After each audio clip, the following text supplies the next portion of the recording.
이제 오늘부터 24장, 25장, 마태복음 24장, 25장에 등장하는 예수님의 비유, 하나님 나라의 비유에 대해서 여러분하고 같이 또 계속해서 공부해 가도록 하겠습니다. 저희가 이제 마태복음 13장과 또 21장, 22장에 등장하는 비유들을 같이 지난 시간까지 살펴보았습니다. 이제 저희들이 살펴볼 비유의 이제 마지막 그룹, 마태복음 24장과 25장에 등장하는 예수님의 비유들을 같이 생각해 볼 텐데요. 제가 원래는 이게 32절부터 24장 32절부터 이 주제가 등장하는데 그 앞에 있는 비유는 제가 뺐어요. 왜냐하면 계속해서 좀 반복되는 것 같아서 빼고 24장 37절로부터 시작해서 25장 46절에 이르는 비유를 여러분하고 같이 6개의 비유가 나타나는데 이 하나님의 나라의 비유 24장과 25장이 하나님 나라의 어떤 주제와 연관되어서 비유가 각각 이야기를 하고 있는지를 이제부터 하나씩 생각해 보겠습니다. 근데 24장과 25장에 있는 6개의 비유는 크게 3가지 각도에서 저희들이 조명해 볼 수 있을 것 같습니다. 제일 중요한, 그러니까 24장과 25장을 아우르는 가장 중요한 주제는 하나님의 나라, 즉 마지막 때가 임하는 시기가 언제냐라고 하는 주제와 연관되어져 있습니다. 여러분, 이게 참 기독교인들에게도 초미의 관심사 아니겠습니까? 마땅히 관심사여야 되는데 정말 아이러니컬하게도 현대 교회에서 가장 인기 없는 주제가 뭐냐면 예수님의 다시 오심에 대한 주제입니다. 이걸 뭘로 확인할 수 있냐면 목사님들의 설교의 내용에서도 여러분 한번 생각해 보세요. 예수님의 재림에 대해서 마지막으로 설교를 들었던 때가 언제입니까? 잘 기억 안 나시죠? 사실은 성경에 있는 수많은 예언들이 다 성취가 되어졌는데 큰 그림에서 아직 성취가 되지 않고 남아있는 그 마지막 한 가지 예언이 있다면 예수님의 다시 오심입니다. 메시아의 다시 오심. 분명히 성경에 가장 크게 신약 성경에서 강조되어 있는 예언임에도 불구하고 사실 오늘날 이 주제는 우리들에게 매우 인기 없는 주제가 되어져 버렸습니다. 특별히 서구 교회에서는, 서양에 있는 교회들에서는 이 주제가 참 인기 없는 주제가 되어졌어요.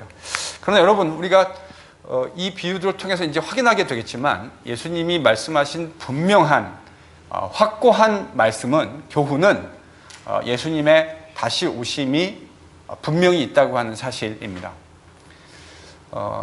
예수님이 다시 오신다라고 하는 것만큼 우리를 정신 번쩍 나게 하고 우리로 하여금 경성하게 하는 일이 저는 없다고 생각합니다. 여러분, 초등학교 예전에 국민학교 교실을 한번 떠올려 보시죠. 보통 어느 학교나 대부분 그러지 않았습니까? 방과 후 이제 모든 수업이 종료가 되어지고 나서 선생님이 오실 때까지 시간이 좀 있잖아요. 그래서 어떤 학교들은 그 시간에 이제 청소도 하고 학생들이 학급을 정리하고 하는 이런 일들을 하지 않습니까? 근데 이제 그런 일들이 벌어질 때 여러분 상상해 보시면 학교의 그 학생들의 모습이 어떤 모습이죠? 얌전히 앉아가지고 단정히 앉아서 선생님 오실 걸 기다립니까? 아니면 어떻게 기다리고 있죠? 특히 남자애들은요, 여자 학교는 제가 잘 모르겠고 남자 학교는 난리도 아닙니다. 정말 난리도 아닙니다. 뭐 소리를 지르고 노래를 부르는 애들도 있고 그 좁은 교실에서 막 뛰어다니는 그 젊음의 열기를 감당하지 못하고 에너지를 뛰어다니면서 표출하는 그런 정말 그런 이상한 아이들까지 정말 다양한 아이들이 있는데 여러분, 이 모든 아이들을 잠재우는 딱 한마디 말이 뭔지 아시죠? 담임 선생님 오신다. 이 한마디에 모든 학급이 다 정리가 되어집니다. 뛰어놀던 애도 정리가 되고 노래를 부른 애도 노래를 멈추고. 여러분, 우리가 이 세상을 살아가는데 메시아의 다시 오심, 예수님의 다시 오심만큼 우리를 정신 번쩍 나게 하는 주제도 사실은 없다고요. 예수님이 다시 오신다고요. 근데 그 다시 오심이 언제일지 모른다. 이게 이제 오늘 우리가 이야기하려고 하는 이야기의 핵심 주제입니다. 사실 마태복음 24장과 25장에는 7개의 일련의 비유가 등장해요. 제자들이 이 마지막 날에 대해서 예수님께 질문한 것으로 되어 있습니다. 이 마지막 날에는 어떠한 징조가 있겠습니까? 라고 예수님께 질문을 했는데 그거에 대한 예수님의 대답이 이제 이런 일련의 비유들을 통해서 주어지고 있습니다. 그런데요, 흥미로운 것은 24장 4절로부터 35절. 이거 나중에 여러분들이 한번 확인해 보실 수 있기를 바라요.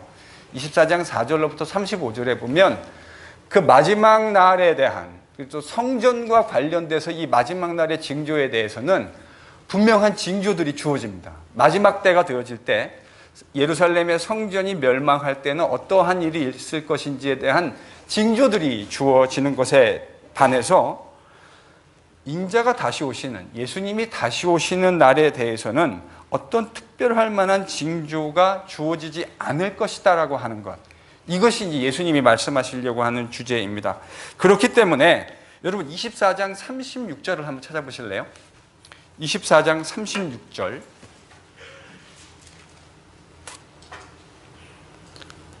이거는 김사라 집사님이 좀 크게 한번 읽어 주시고요. 25장 13절은 송강호 집사님이 좀 크게 한번 읽어 주시기 바랍니다. 지금 24장 36절과 25장 13절 사이에 6개의 비유가 들어가 있거든요. 이 사이에. 근데 4개의 비유가 들어가 있는데 그 이 4개의 비유의 핵심이 뭐냐면 그날과 그 시는 알지 못한다. 이겁니다.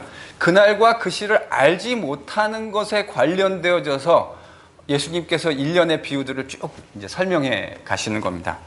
그래서 요 24장 36절과 25장 13절, 여러분 시 같은 것도 보면 우리가 그런 표현을 쓰잖아요. 여러분 예전에 국어 시간에, 고등학교 아마 국어 시간에 이런 거 배우셨을 것 같은데 시를 쓰는데 앞에 시의 앞부분과 뒷부분이 같은 것들이 나오는 것들이 있잖아요. 유사한 어구가 반복된다든지 아니면 유사한 주제가 반복된다든지 어떨 때는 같은 주제를 같은 어구를 반복을 통해서 설명하기도 합니다. 이런 거 혹시 뭐라고 배우셨는지 기억나십니까?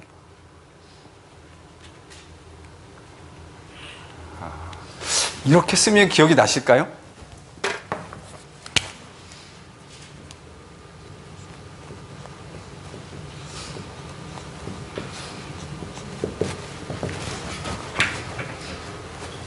처음 들어보시나요? 수미상관. 저도 뭐 한자를 그렇게 잘하는 사람이 아니기 때문에 제가 마치 한자를 잘하는 것처럼 그렇게 하고 싶진 않고요. 수미라는 건 이제 머리와 꼬리 밑자죠. 머리와 꼬리가 서로 관계되어 있다. 혹은 같은 관점을 표현하고 있다. 이제 이런 의미입니다. 지금 김사라 집사님이 읽어주셨던 24장 36절과 25장 13절이 수미상관이에요. 앞뒤가 서로 같은 이야기를 담고 있는데 그 사이에 들어가 있는 비유들, 그 비유들이 사실은 다 같은 주제를 설명해내고 있습니다. 그래서 이 사이에 있는 주제는 뭐냐면 그 날과 시간에 대한 문제를 다루고 있다고 하는 것입니다. 이제요, 백문이 불여일견이라고 그 비유를 같이 한번 읽어보겠습니다. 자, 여기서 이제 여러분이 잘 아시는 것처럼 슬피 울며 이를감이 있는다. 이 말은 무슨 표현이라고 했습니까? 종말론적인 메시아의 심판. 그러니까 이거는 이제 더 이상 찬스가 없는 거예요. 이 이야기를 들으면 끝인 거예요. 예수님은 늘 그런 의미로 거기서 슬피 울며 이를감이 있을 것이다 라는 이야기를 해주고 계십니다. 오늘 여기 본문에 보면 이제 도둑 비유가 등장하는데 제가 예수님의 비유를 이해할 때 예수님이 그 비유의 소재를 팔레스틴에서 매우 일상적으로 쉽게 발견할 수 있는 것을 가지고 소재로 삼았다 이렇게 말씀드렸던 거 기억나시죠? 예수님의 비유의 소재들은 늘상 팔레스틴에서 쉽게 발견할 수 있는 것들입니다. 그런데 예수님의 비유에 보면 도둑과 관련된, 도둑을 소재로 한 비유가 또 있죠. 도둑과 강도, 선한 사마리아인의 비유. 저는 선한 사마리아인의 비유에 보면 어떤 한 사람이 예루살렘에서 여리고로 내려가다가 누구를 만납니까? 강도를 만납니다. 실제로 그 지역은 예루살렘에서 여리고로 내려가는 길이 외길이었고 그 외길에는 빈번하게 강도들이 출현했다고 해요. 실제로 예수님 당시에 매우 사회가 피폐해 있었다고 하는 것을 저희들이 이미 지난번에 성경 개관 공부하면서 이스라엘의 역사를 통해서 조명해 드린 일이 있습니다. 이스라엘은 이미 예수님 당시에 약 500여 년 동안 외국에 의해서 다른 나라들이 번갈아 가면서 이 팔레스틴 지역을 통치했습니다. 여러분, 우리나라도 일제 36년 동안 일제의 그 수탈, 제가 설교하고 강의하기 위해서 군산을 간 적이 있는데 그 군산에 갔더니요, 군산의 항구가 정말 멋들어지게 잘 만들어졌더라고요. 물론 저도 예전에 그 역사 시간에 공부했던 기억이 나는데 여러분, 그거 왜 잘 만들었죠? 군산 항구가 왜 만들어졌습니까? 일제가요, 그 전라도 지역에 있는 곡창지대, 우리나라의 참 그 비옥한 곡창지대인데 쌀과 우리나라에서 약탈한 물자들을 군산항에서 배에 실어가지고 일본으로 실어 나르기 위해서. 그래서 거기 갔더니요, 군산 이제 장로님들과 같이 군산 시내를 구경할 수 있는 기회가 있었는데 일본식 건물들이 아주 잘 보존되어 있더라고요. 여러분, 우리나라는 36년 수탈당하는 동안에도 참 기막힌 일들을 많이 겪었는데 이 팔레스틴 지역은 500년이 넘는, 예수님 당시만 해도 500년이 넘는 시간 동안 외국에 의해서 통치받는 나라였다고요. 여러분, 사람의, 이 국민들의, 백성들의 삶이 피폐해지면 항상 발생하는 것이 뭐죠? 강도와 도적들입니다. 민생의 삶이 피폐해질 때 늘어나는 것이 바로 이 치안의 통치 부재. 지금 여러분, 휴스턴 가스 프라이스 막 올라가는 거 보시죠? 와야 될 오일들이 오지 못해서, 가스들이 오지 못해서 지금 가스 프라이스가 제가 보기에 상당히 많이 올라간 것 같은데, 물론 베네수엘라 사태도 좀 영향이 있는 것 같고요. 민생이 피폐해지면 피폐해질수록 이제 들끓기 시작하는 것이 강도와 도적대들입니다. 예수님 시대에요, 이런 강도와 도적대가 참 많았던 것 같아요.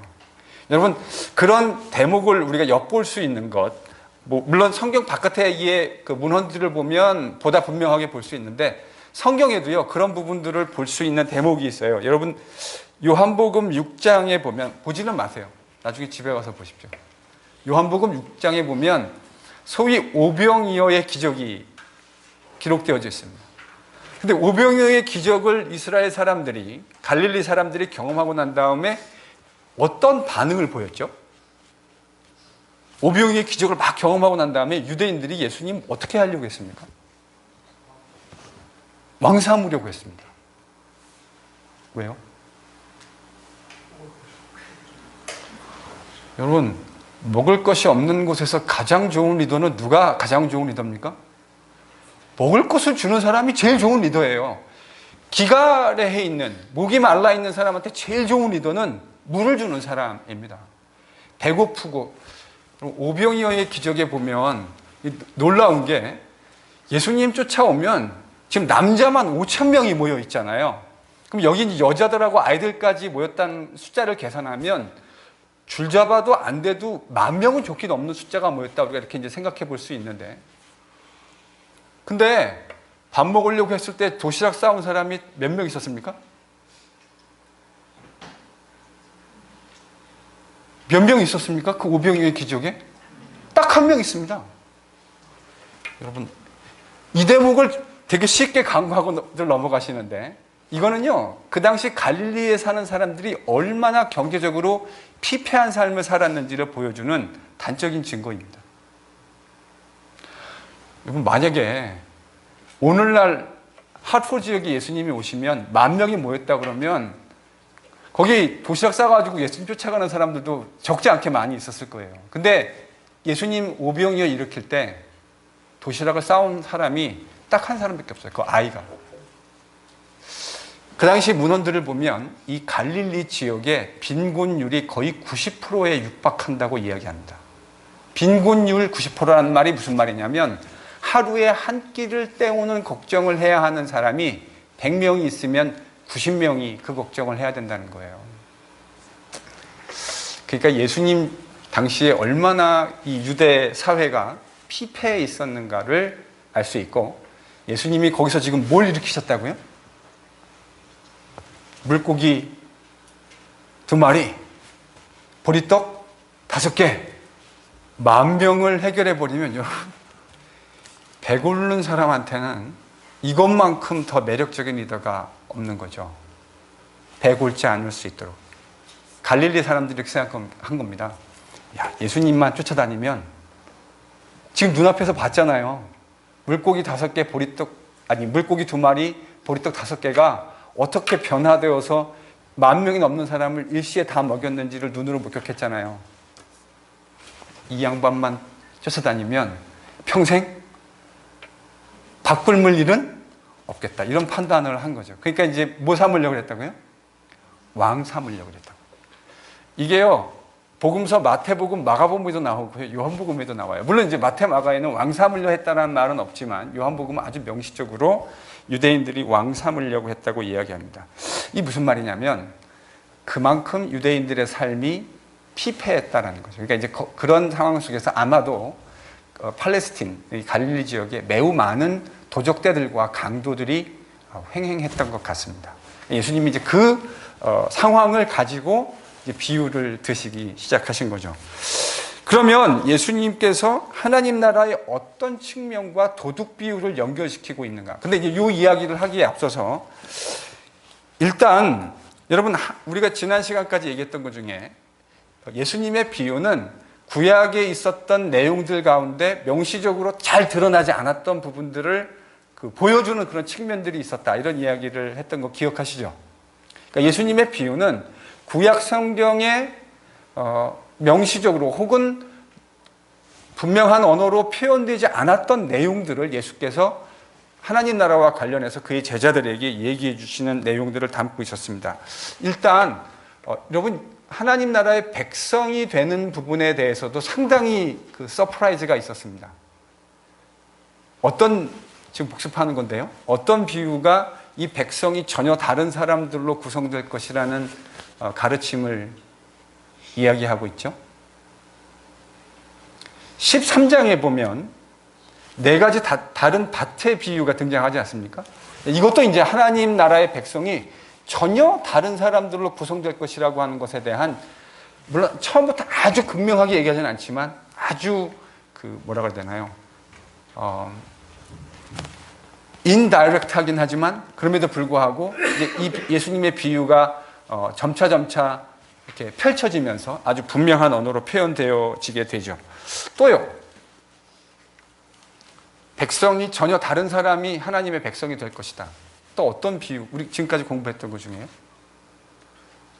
여러분, 21장, 22장의 비유는 다 이 얘기한 거 아닙니까? 21장과 22장에 등장하는 예수님의 3개의 비유들은 다 이야기를 한 거예요. 2 아들, 포도원, 그렇죠? 그리고 혼인잔치의 비유, 3개 다 전혀 다른 사람들, 원래 하나님의 백성들이 그 나라의 영광을 참여하게 되는 것이 아니라 전혀 기대하지 않았던 백성들, 그들에게 하나님 나라가 주어질 것이고 그들에게도 역시 방심할 수 없는 내용들이 들어있다, 이렇게 예수님이 말씀하셨잖아요. 그래서 일단 백성들이 전혀 다른 사람들이 등장할 것이라는 주제를 예수님이 말씀하셨어요. 또 예수님의 비유 속에 하나님 나라가 자라난다는 주제를 이야기했던 것 기억나시죠? 여러분, 원래 유대인들의 사고 속에 하나님 나라가 자라난다 이런 생각은 할 수 없는 겁니다. 그거는 정해진 하나님의 통치가 이 땅 가운데 임하는 거지, 이게 마치 자라난다 이런 이야기는 유대인들한테 아주 생소한 이야기였어요. 어떤 비유가 이런 내용들을 담고 있었습니까? 겨자씨 비유. 예수님의 겨자씨 비유는 하나님의 나라가 자라나게 될 것이다 라고 하는 그 내용을 다루고 있었습니다. 또 하나님 나라가 가지고 있는 은밀함과 비밀스러움, 이건 어떤 비유가 이 얘기를 했었던가요? 누룩이에요. 누룩. 가장 대표적인 게 누룩 비유죠. 그렇죠?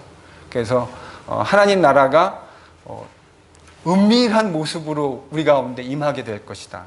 그러니까 하나님 나라가 원래 유대인들의 사고 속에 하나님의 나라라고 하는 것은 메시아, 하나님, 이 천지의 창조주이신 하나님이 메시아를 통해서 모든 세계를 구원하시고 심판하시고자 하는 전 우주적 사건인데, 그 사건이 매우 은밀하게 진행될 것이라고 하는, 이건 우리한테는 오늘날 매우 당연하게 친숙한 이야기가 되었고 그렇게 이야기가 들리지만, 유대인들한테 이 이야기는 정말 생소한 이야기입니다. 아니, 어떻게 하나님 나라가 비밀스럽게 은밀하게 올 수가 있어요? 이건 말도 안 되는 이야기죠. 또 심판이 지연된다고 하는 이야기. 여러분, 가라지 비유에 보면 알곡과 가라지가 함께 어느 시점까지 공존하는 이야기. 이제 예수님의 비유는 늘상 이런 식으로 특정 구약 성경이 명시적으로 보여주지 않았던 부분들을 아주 분명하게 우리에게 보여주는 역할을 합니다. 이 말은 종종 어떤 분들한테는 이렇게 들리실 수도 있을 거예요. 그럼 구약 계시가 틀린 거 아닙니까? 제가 이거를 틀렸다고 표현하지 않았습니다. 뭐라고 표현했는지 기억나십니까? 그러면 여러분, 구약이 그렇게 분명하게 다 보여주지 않았다고 하는 것은 구약의 계시가 잘못되고 틀렸다고 하는 것을 의미하나요? 아닙니다.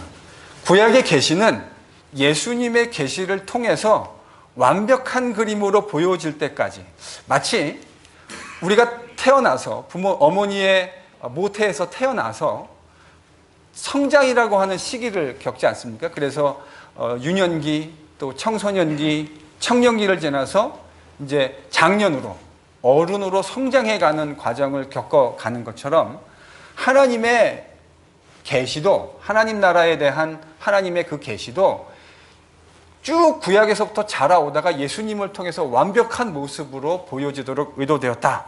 그래서 이제 예수님의, 저희들이 비유를 얘기할 때 제가 꼭 잊지 말아야 하는 중요한 개념이 뭐라 그랬습니까? 계시. 이 계시라고요. 예수님이 하시는 말씀이 계시라고요. 이 높아심에 한 말씀 드리는데, 저는 하나님이 다양하게 자신의 뜻을 나타내실 수 있다고 생각합니다. 그래서 신비한 방법으로, 이제 이번 주에 설교하게 되겠지만, 요셉이 구약에서 꿈꾸는 이야기가 나오잖아요. 제가 창세기 37장을 이제 이야기하려고 하는데, 구약에서 다윗과 골리앗만큼 유명한 스토리잖아요. 요셉의 꿈꾸는 이야기. 그러니까 이제 오늘날에도 사실 그런 비슷한 일들을 경험하시는 분들이 교회 안에 있다 보면 경험적으로 종종 일어납니다.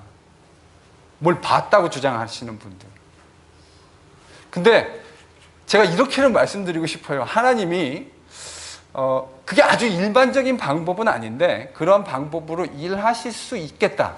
왜냐하면 성경 어디에도 하나님이 이제 더 이상 그런 방법으로는 일 안 하신다라고 명시적으로 탁 해놓으시 않았기 때문에, 명시적으로 등장하지 않은 것을 너무 명시적으로 말하는 건 좀 위험스러운 일인 것 같아요. 그래서 저는 이제 되게 조심스럽긴 한데, 그래서 하나님이 다양한 방법으로 일하시고 우리에게 말씀하실 수 있다는 것에 대해서 오픈되어져 있는데, 근데 이제 뭐는 제가 좀 조심하고 싶냐면, 이제 그럴 때 성도들이 종종 와가지고 목사님 계시 받았습니다. 그런 말씀은요, 물론 여러분들은 아주 이노센트하게 말씀하시는 거예요. 경건하게 말씀하시는 걸 텐데, 여러분 그런 말은 쓰지 않는 것이 좋습니다. 왜냐하면 계시라고 하는 건 하나님의 구원 역사와 관련된 아주 테크니컬한 텀이거든요. 그러니까 여러분, 테크니컬한 텀을 너무 제너럴하게 써버리면 문제가 발생할 수 있지 않습니까? 그래서 뭐라고 말씀하시지 말라고요? 계시받았다고 얘기하지 마. 그럼 여러분 매우 심각한 일이 벌어질 수 있습니다. 계시가 계속 오기 시작하면 성경의 계시가, 일단 저는 뭘 좀 믿는 사람이냐면 성경 계시의 충분성을 믿는 사람입니다. 하나님의 말씀만 가지고도 우리가 충분히 의미 있는 신앙생활을 해나가는데 별 큰 문제가 없다는 사실을 좀 믿는 사람이에요. 그러나 간혹 그림책이 필요한 분들에게 하나님이 그림책을 사용하셔가지고 하나님의 뜻을, 특별히 아직 신앙이 하나님의 말씀을 깊이 묵상하고 그 말씀을 통해서 하나님의 뜻을 깨닫지 못하는 자들에게 간혹 여전히 그런 방법으로 하나님이 원하시는 생각들을 그의 신앙의 성장을 유익을 위해서 허락하실 수 있는 가능성이 있다고 생각합니다. 그러나 그럼에도 불구하고 여전히 이런 일들은 조심해야 합니다. 왜 그렇죠? 가짜들이 워낙 많이 판치기 때문에 그런 경험들도 늘상 하나님 말씀에 준 것 틀에 의해서 점검되어야 합니다. 근데 이게 바뀌면 곤란해요. 내가 경험한 것을 가지고 성경을 자꾸 재단하려고 들어오는 것이 아니라 어떻게 돼야 되죠? 반대요. 하나님의 말씀으로 내가 경험한 것이 과연 성경적이고 하나님의 진리의 기준에 맞는 것인가를 점검하는 것이 상식적이고 옳은 방법이지, 간혹 이런 신비한 일을 자꾸 겪다 보면 인간이 가지고 있는 약한 성품이 그런 거 아닙니까? 이런 가만히 앉아서 하나님 말씀을 묵상하고 깊은 곳을 하는 것보다 뭐가 더 짜릿짜릿하죠? 뭐가 더 짜릿짜릿하십니까? 막 장풍 쏘면 막 쓰러지고 이러면 짜릿짜릿하긴 하잖아요. 가시적인 효과는 있잖아요. 저는 궁금해요. 제가 아시는 분이 저한테 뭐 아무개 장로님인데 이분은 장풍을 쏘시나 봐요. 그럼 이렇게 하면은 막 쓰러진대요. 그래서 제가 그걸 저보고 그걸 보라는 거예요. 그 영상을. 그래서 제가 안 볼 수가 없어 억지로 봤어요. 보기는. 근데 그걸 이제 한 1시간 넘게 제가 보고 난 다음에 드는 생각이 그래요. So what? 그 쓰러졌어요. 그 쓰러지는 게 뭐 어떻다는 거예요, 그게. 한 30년 저기 어디 그 휴블린 타워 올라가가지고 도로 좀 닦을까요? 이렇게 해가지고 탁 쏘면 사람 쓰러지게. 그 쓰러지면 뭐 어떻다는 겁니까? 그게 되죠. 그게 기독교의 핵심에 대해서 뭐를 도대체 이야기하고 있는 거죠? 왜 성경이 기준이 되어야 하냐면 하나님은 우리 하나님의 백성들이 살아가야 할 모든 규범과 그 원칙들을 이 성경 안에서 수천 년의 시간 동안 하나님의 백성이 잘못 살았던 것, 또 잘했던 것들을 이야기해 주심으로 우리가 마땅히 교훈받아야 할 것들을 수도 없이 얘기해 주셨는데, 아니 정작 그런 것들을 주셨는데 그거는 안 읽고 맨날 이게 뭐랑 비슷한 거냐면요. 엄마가, 여러분 우리 여기 중에 어머니가 많이 계시잖아요. 자녀들에게 또 식구들에게 남편에게 또 부모님들에게 건강을 생각해가지고 얼마나 신경 써서, 그렇죠? 이런 거는 콜레스테롤이 높으니까 안 돼. 그렇죠? 이런 거는 우리 김장훈 씨는 당뇨가 있으시니까 이건 슈거가 많아서 드시면 안 돼.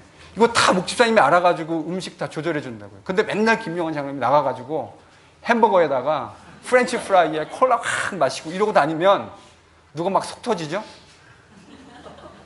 목집사님이 속 터지는 거죠. 제가 볼 때요, 오늘날 적지 않은 그리스도인들이 이런 모습으로 살아가고 있다고요. 정작 하나님은 우리에게 아주 좋은 양질의 뉴트리션을 있는 하나님 말씀을 주셨는데 거긴 별 관심 없고 맨날 뭘 보러 다니고 뭐 맞아가지고 쓰러지고, 오세요. 쓰러지고 싶으신 분들 제가 밀어드릴 테니까. 그 쓰러지는 게 그렇게 쓰러지고 싶으시면 오시라고요. 제가 밀어드릴 테니까. 도대체 그게 뭐예요? 기독교 신앙이. 말씀을 잘 연구하셔야 됩니다. 하나님 말씀을 깊이 이해하고 그것이 우리의 신앙을 아주 건강하게 만들어주는 도구가 됩니다. 뭐하다 이렇게 지금 제가 지금 열받았죠? 계시. 예. 계시라는 말을 그래서 함부로 쓰시지 말라고요. 계시라는 말은 아주 테크니컬한 텀입니다. 사실은 계시는 종결되었어요. 누구를 통해서요? 예수님을 통해서 종결되었다고. 이거 제 얘기입니까? 여러분 히브리서 1장 1절 2절을 제가 읽어드렸잖아요. 기억나시죠? 옛적에 여러 모양과 여러 방법으로 선지자를 통해서 말씀하셨던 하나님께서 이 마지막 때에 그의 아들을 통해서 혹은 그의 아들 안에서 우리에게 말씀하셨느니라. 그게 계시라고요. 그러니까 아들을 넘어서는 또 다른 계시를 주장하는 건 이건 매우 위험한 발상입니다. 그러나 인간의 연약한 품성들은 늘상 이런 것들을 추구하고 이런 것들을 통해서 사람들을 현혹하게 하려고 하는 경향들을 가지고 있죠. 저는 그래서 하나님이 일하시는 것에 대해서 기본적으로 오픈되어 있는 목사이지만, 그러나 그런 행위들도, 그런 어떤 특별한 경험들도 늘상 하나님의 말씀을 통해서 점검되어야 된다고 하는 아주 분명한 생각을 가지고 있는 목사입니다. 그러니까 조심하셔야 될 겁니다. 그런 유의 어떤 그 특별한 일을 경험하는 것을 특별한 일을 경험하는 것이라고 생각하지 마십시오. 뭘 보는 거라고요? 제 표현대로 하면 그림책 보시는 거라니까요. 그림책 보시지 말고 뭘 보시라고요? 하나님이 주신 말씀을 보시라고요. 자, 일단 이제 그런 의미가 들어있고요. 예수님의 비유 속에 지금 전제되어 있는 것이 뭐냐면 인자가 다시 돌아오신다고 하는 것입니다. 근데 여러분, 이것도 사실은 제가 구약 성경에 있는 거라 그랬습니까? 없는 거라 그랬습니까? 구약 성경에 메시아가 왔다가 갔다가 다시 온다라는 내용은 전혀 등장하지 않습니다. 그냥 메시아가 오신다라고 하는 이야기가 등장하지, 메시아가 왔다가 갔다가 다시 오신다 이런 이야기는 등장하지 않아요. 그런데 지금 예수님의 이 일련의 6개의 비유에 전제되어 있는 건 그 말을 하고 있는 분이 메시아라고 하는 것을 제자들이 이미 알고 있는데, 그렇죠? 제자들이 예수님이 메시아라는 걸, 메시아가 오셨다라는 걸 알고 있는데 메시아가 다시 오신다라는 이야기, 그러니까 이것도 사실은 명시적으로 예수님이 말씀하시진 않았지만 구약에 없는 그림입니다. 맞죠? 구약에는 메시아가 왔다가 갔다가 다시 오는 얘기 없어요. 그러니까 예수님이 이 이야기를 하시고 있는 그 내용 자체도, 그 전체 그 프레임워크 자체도 이게 계시에 해당한다고 하는 것을 우리가 이미 좀 이해해야 될 것 같습니다. 자, 다시 돌아가서 도대체 도둑 비유라고 하는 건 뭐를 강조하려고 하는 건가? 그것은 하나님 나라의 완성의 시기가 도둑이 오는 것과 유사하다고 하는 사실을 예수님이 말씀하고 싶어서입니다. 자, 다시요. 하나님 나라가 완성되는 시기, 즉 메시아가 다시 오시는 것이 뭐랑 비슷하다고요? 도둑이 오는 것과 비슷하다. 도둑이 언제 오는 것을 아는 사람이 있겠습니까? 여러분, 세상에 도둑은 자기가 오는 시기를 알려주는 법이 없습니다. 도둑은 언제 올지 알지 못해요. 그게 특징이에요. 아니, 세상에 도둑이 언제 올지 알면 도둑 당하는 사람이 어디 있겠습니까? 예수님이 지금 이 도둑 비유라는 것을 통해서 인자가 오는 시기에 대해서 질문하고 있는 제자들에게 얘기해 주고 있어요. 그러니까 이런 말 아닙니까? 저를 좀 보십시오. 인자가 오는 시기는 도둑이 오는 것과 유사하다. 다른 말로 하면 무슨 말이죠? 모른다. 그래서 예수님이 이 비유를 시작하기에 앞서서 인자가 다시 오는 시기를 누구도 모른다 그래요. 하늘의 천사도 모르고 아들도 모르고. 왜 아들은 누구를 말하는 거죠? 예수님. 이러니까요, 어떤 분이, 목사님, 이런 건 심각한 문제가 발생합니다. 왜요? 예수님은 하나님이시고 모르시는 것이 없는데 예수님이 모르는 게 있다고 하는 사실을 인정하는 순간 그분은 하나님됨을 부정하는 것이 되는 거 아닙니까? 논리적으로 얘기하면 그렇죠. 그렇지 않습니까? 논리를 생각하면 하나님은 모르시는 게 없잖아요. 근데 예수님이 하나님이시잖아요. 그러면 예수님은 하나님이, 그 3단 논법에 의하면 예수님은 하나님이 아니신 게 되는 거라고요. 여러분, 예수님, 우리도 아는 걸 예수님이 모르셨을 리 없는데 왜 예수님이 이런 말씀을 하셨을까? 저는 사실 그게 더 중요하다고 생각합니다. 저는 예수님이 여기서 말하려고 하시는 바의 핵심이 이거라고 생각해요. 예수님이 능력이 없어서 이거를 모르신다라는 의미가 아니겠죠. 그러니까 거기서 모르는 게 없다라고 하는 건 능력에 제한이 없다라는 이야기를 하려고 하는 건데, 예수님이 이걸 모르신다고 말하는 건 내가 하나님됨의 능력이 없는 그런 존재다라는 말을 말씀하시려는 게 아니라 하나님과 삼위 하나님 사이에도 작정이 있고 약속이 있는데 삼위 하나님들끼리 작정하신 거예요. 메시아 예수께서 다시 오시는 그 시점에 대해서는 누구만 알기로 작정을 하신 겁니까? 여러분, 이 말을 예수님이 말은 모른다고 하시는데 실제로 아시죠? 이런 페이크로 이해하시면 안 돼요. 예수님이 진짜 이렇게 얘기하신 거예요. 그 날과 그 시는 누구만 아시기로 하나님 사이에서 작정하신 거예요. 삼위 하나님의 사이에서도 성부 하나님만 아시는 일로 작정하신 거예요. 이렇게까지 예수님이 말씀하시려고 하는 포인트가 뭡니까? 그거 알려고 하지 마라. 그거 알려고 하지 마라. 근데 여러분, 인간의 심리가 늘 그렇잖아요. 알지 말라 그러면 더 알고 싶잖아요. 알지 마라 그렇게 예수님이 이렇게 생전에 말씀해 주셨는데, 여러분, 제자들이 얼마나 한심하다고 말하기보다는 우리랑 얼마나 유사한지가요, 사도행전 1장에 나와 있습니다. 사도행전 1장 6절에서 8절. 제자들 관심이 뭐였다고요? 그 나라를 회복하심이 이때입니까? 지금 예수님이 이 사도행전 1장의 장면은 예수님이 이제 막 승천하시기 직전의 장면입니다. 이 땅에서의 예수님의 삶이 끝나고 승천하시기 직전의 모습인데, 제자들이 뭘 물어봤냐면 이때입니까? 예수님이 뭐라고 그러세요? 때와 기한은 아버지께서 자기의 권한에 두셨으니 너희의 알 바 아니요. 예수님은 시종일과 똑같은 이야기 해주시는 거예요. 그거 니들이 알 바 아니다. 그러니까 도리어 너희들의 관심이 뭐가 되어야 된다고 말씀하십니까? 어떻게 너희들이 나의 증인이 될 것이냐. 이게 니들의 관심이어야 된다. 예수님이 제자들이 그렇게 말씀해 주시는 거죠. 자, 그러니까요, 일단 기독교 이단들 가운데 제가 지난 시간에도 말씀드렸듯이 매우 다양한 모습의 기독교 이단들이 등장합니다. 그러니까 예를 들면 예수님의 인성과 신성이 있는데 이 부분의 어느 한 부분만을 잘못 건드려도 기독교의 심각한 이단들이 항상 이 부분과 관련해서 많이 일어났었어요. 초대교회에.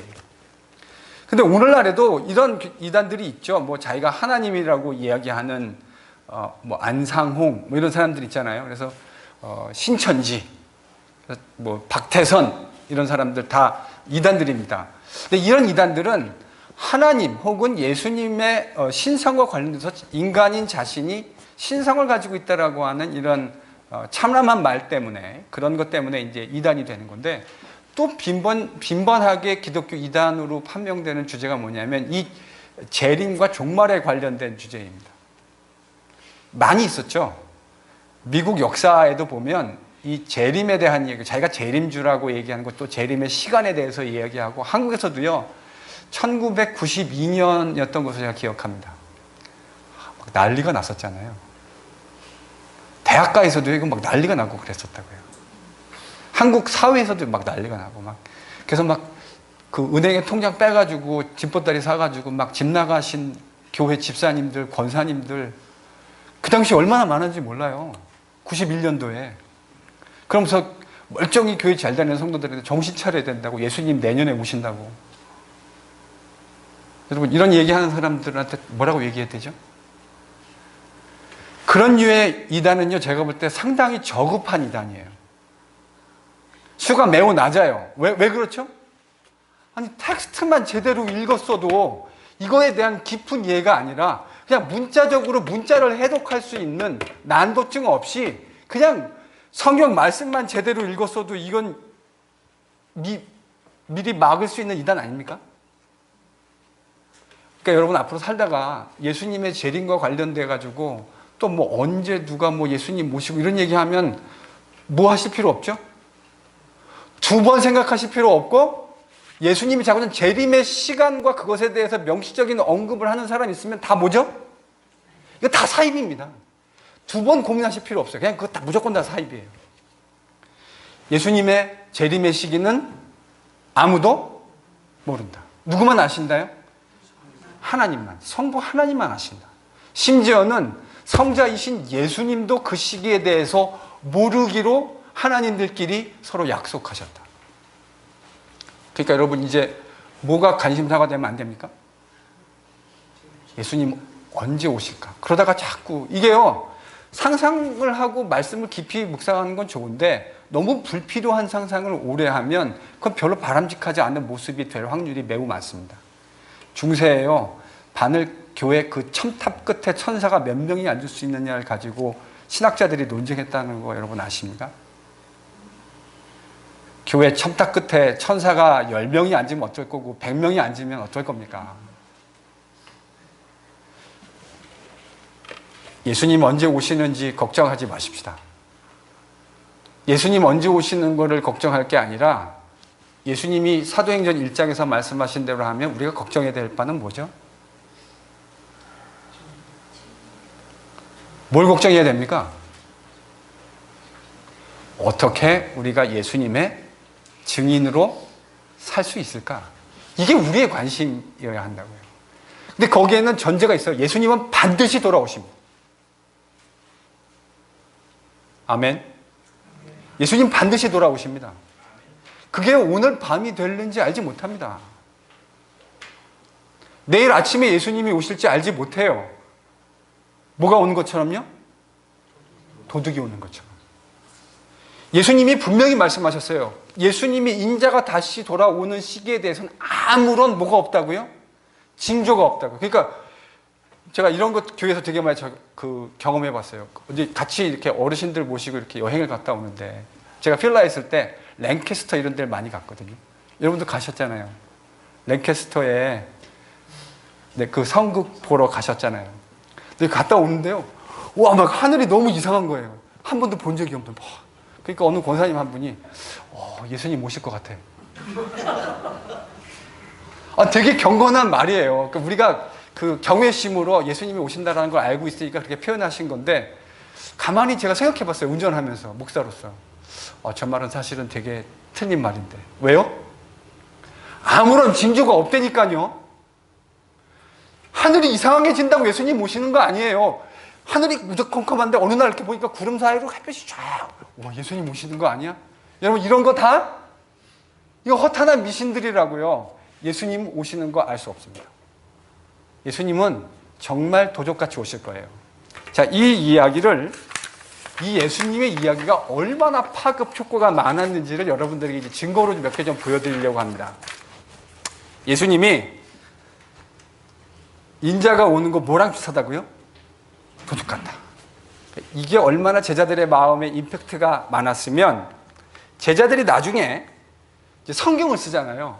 베드로도 쓰고 요한도 쓰고 물론 자기들은 그걸 성경을 쓴다고 생각하지 않았을 거예요. 그냥 글을 남겼던 건데 그게 이제 성경이 된 건데 그들이 썼던 그 글에 보면 예수님이 오시는 부활 후에 예수께서 하셨던 이 말씀을 깨닫고 후대에 있는 교회들에게 성도들에게 이 하나님의 말씀을 가르치면서 그들이 늘 사용하는 비유가 베드로 후서 3장입니다. 10절에서 14절. 같이 한번 읽어볼까요? 베드로 사도가 베드로 후서에서 예수님의 오시는 날을 뭐에다가 지금 비유하고 있습니까? 도적같이 올 것이다. 누구한테 배웠죠? 예수님에게 배웠죠. 말해 뭐합니까? 예수님에게 배웠죠. 도적같이 올 것이다. 예수님 올라가시기 직전에 그 감람산에서 이 주님의 그 하나님의 나라를 회복하심이 이때입니까? 라고 말했을 때 거기 누가 있었을까요? 말할 것도 없이 베드로가 있었겠죠. 근데 주님이 뭐라고 하셨죠? 때와 기한은 아버지의 권한에 두셨으니 너희의 알 바 아니요. 이건 무슨 말이죠? 선생님께 꿀밤 한 대 맞고 그거 네가 신경 쓸 일이 아니라 뭐 하라고 그랬습니까? 예수님이 너희는 어떻게 내 증인이 될 것인가에 대해서 신경 써라. 이렇게 예수님이 마지막 승천하시기 직전에 마지막 말을 남기셨다고요. 여러분 베드로가 예수님의 이 말씀을 잘 이해했습니까? 못했습니까? 이해 잘했습니다. 선생님이 하신 말씀을 잘 알아듣고 도적같이 올 테니까 그 시기가 언제인지 니들의 관심이 되어야 될 것이 아니라 뭐가 관심이 되라고요? 어떠한 사람이 되어야 할 것인지 너희들이 생각해라. 그날이 영광같이 임하게 될 텐데 도둑같은 모습으로 임하게 될 텐데 그때 어떠한 모습으로 너희들이 서야 할 건지를 생각하라. 베드로가 이렇게 이야기했다고요. 베드로 후서 3장에서 베드로만이 아닙니다. 요한 계시록에서 요한 사도는 어떻게 말했는지 한번 같이 읽어볼게요. 계시록에서 반모섬에 유배되어 있던 사도 요한은 하나님의 계시를 받습니다. 그런데 그 계시에서 계시를 기록해주고 있는 사도 요한이 3장에서 뭐라고 예수님의 임함을 이야기하고 있습니까? 그게 뭐와 같대요? 도적같이 임할 것이라.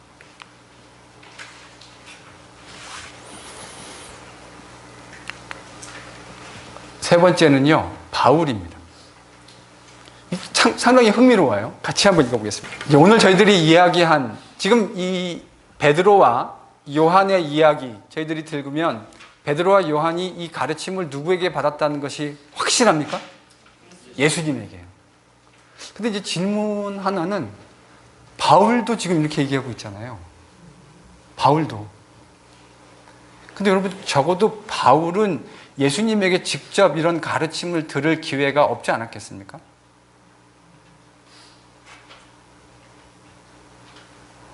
바울은요, 예수님이 이 땅에 계실 때 예수님을 직접 만나서 그 가르침을 경험해 본 일이 적어도 복음서 기록에 보면 사도행전에 혹은 또 바울서신에 나타나는 바울의 언급을 염두에 두고 보면 바울은 예수님을 만난 적이 없었던 것 같습니다.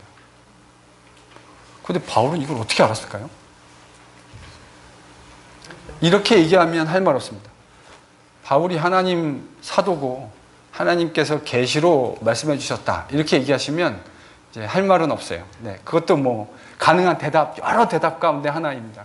근데 그거 말고도 다른 대답이 가능할 것 같아요. 여러분이 갈라디아서 1장을 보면 바울이 회심한 후에 바울이 다메섹으로 걸어가다가 부활하신 주님을 보고 예수께서 거짓말로, 이 제자들이 거짓부렁으로 예수님 부활했다고 말했는 줄 알았는데 그분이 진짜 부활했다는 사실을 깨닫고 나서 이제 바울의 모든 사고세계가 완전히 다 뒤바뀌었다, 제가 이렇게 말씀드렸잖아요. 그런데 그렇다 하더라도 여전히 바울은 예수님이 하셨던 말씀을 듣고 배운 일이 없습니다. 근데 이 이야기는 마치 예수님의 가르침을 직접 육성으로 들었던 베드로의 얘기와 요한의 얘기와 너무나 흡사하지 않습니까? 그럼 이거 어떻게 설명할 수 있을까요? 여러분이 만약에 바울이라면 예수님의 복음이, 부활에 대한 소식이 다 가짜라고 생각했는데 그분을 핍박하러, 그분을 믿는 사람들을 이거 다 가짜라고 생각해서 예수쟁이들 이거 다 하나님의 이름으로 심판하고 다 혼내줘야 된다고 생각하고 다메섹으로 걸어가고 있는데 누구를 지금 만났습니까? 부활한 주님을. 그래서 내가 생각하고 있던 것이 다 잘못됐구나라는 사실을 깨닫고 난 다음에 바울에게 있어서 가장 궁금한 것이 뭐였을까요?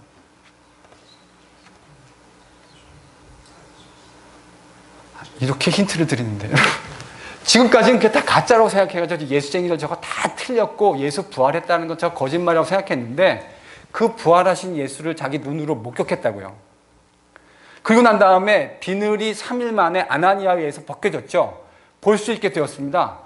바울이 제일 궁금한 게 뭐였을까요? 이 예수 선생께서 가르치셨던, 예수님이 가르치셨던 내용이 뭘까가 너무너무 궁금하지 않았을까요? 그래서요, 나중에 바울이 예루살렘을 최초로 방문하는 내용이 갈라디아서 1장에 기록되어져 있는데 그때 최초 갈라디아서에 기록된 대로 따르면 바울은 예루살렘에 가서 누구를 만나죠? 바울은 누구를 만납니까? 야고보와 게바를 만납니다. 베드로. 왜 베드로였을까요?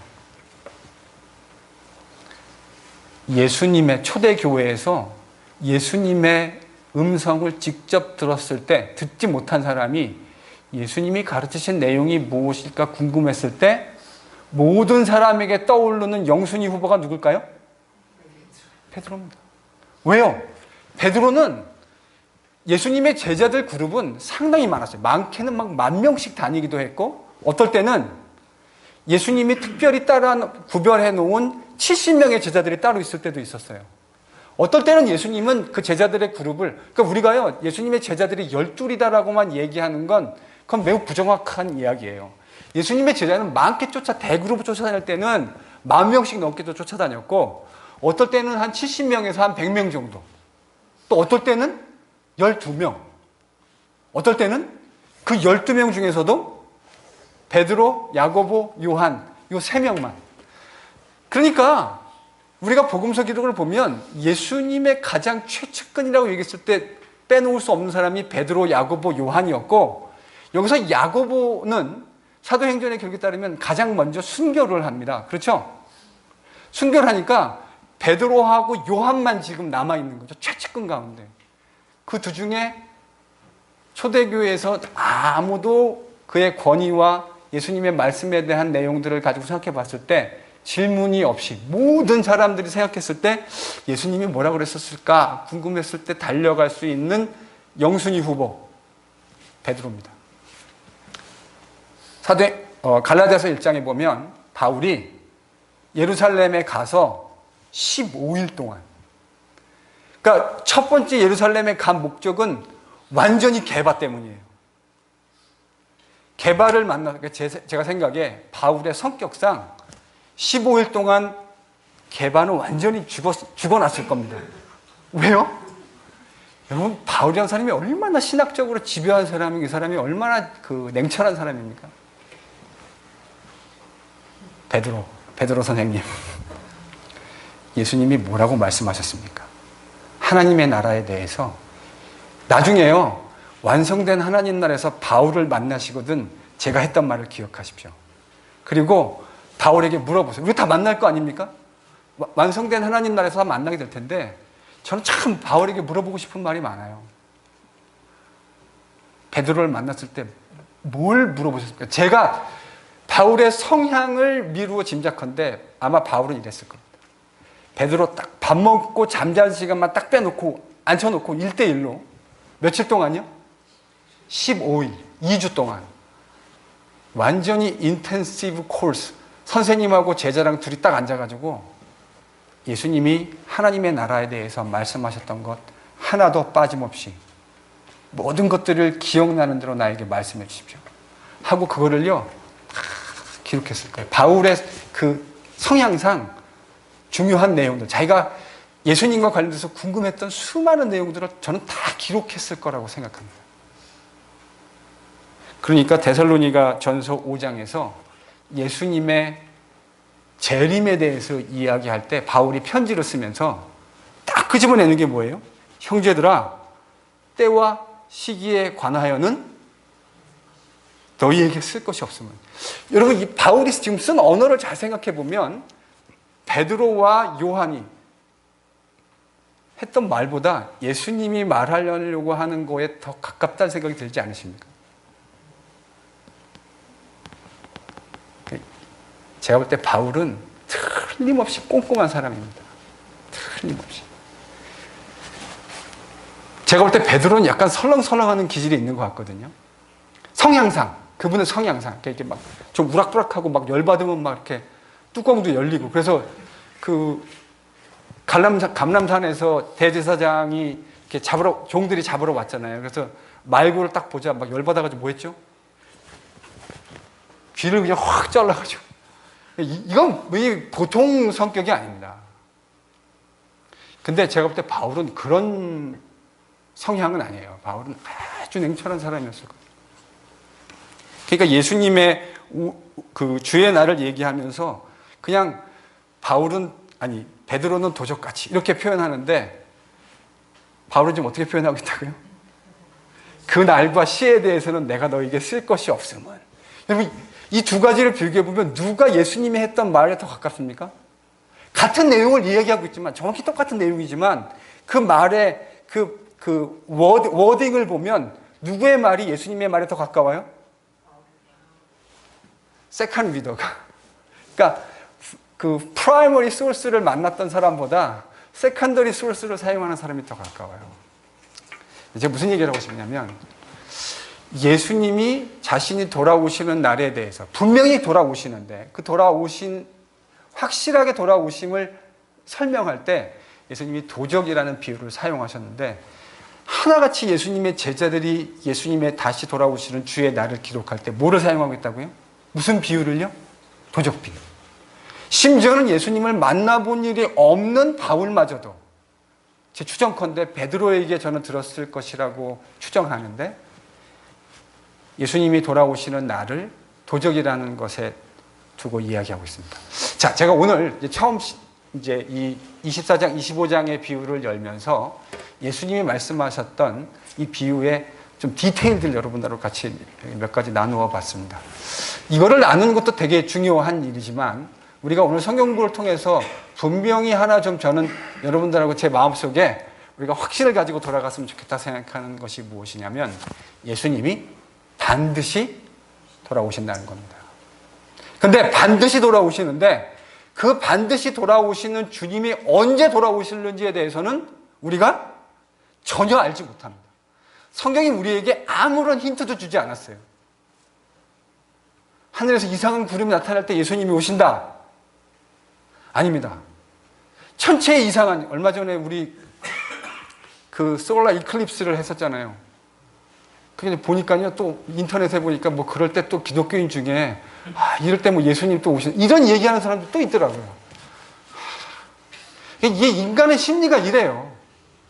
제가 그런 일을 경험한 일이 있거든요. 그러니까 이번에도 혹시나 그러지 않을까 하고 제가 인터넷에 한번 찾아봤더니 또 누군가 그런 비슷한 이야기를 한 일이 있더라고요.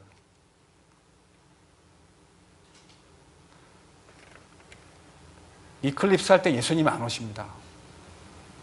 예수님 오시는 시점에 대해서는 성경이 철저하게 알 수 없다라고 초지일관 우리에게 이야기합니다. 그러니까 예수님이 분명히 오시는 것을 알고 그가 오시는 시기가 어느 건지 알지 못하는 제자가 가져야 할 자세가 무엇입니까? 깨어있는 겁니다. 방법은 깨어있는 것밖에 없어요. 왜요?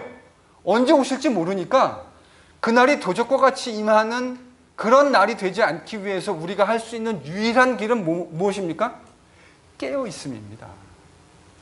깨어있음. 그러면 제가 질문을 드리고 싶습니다. 깨어있는다는 게 도대체 뭡니까?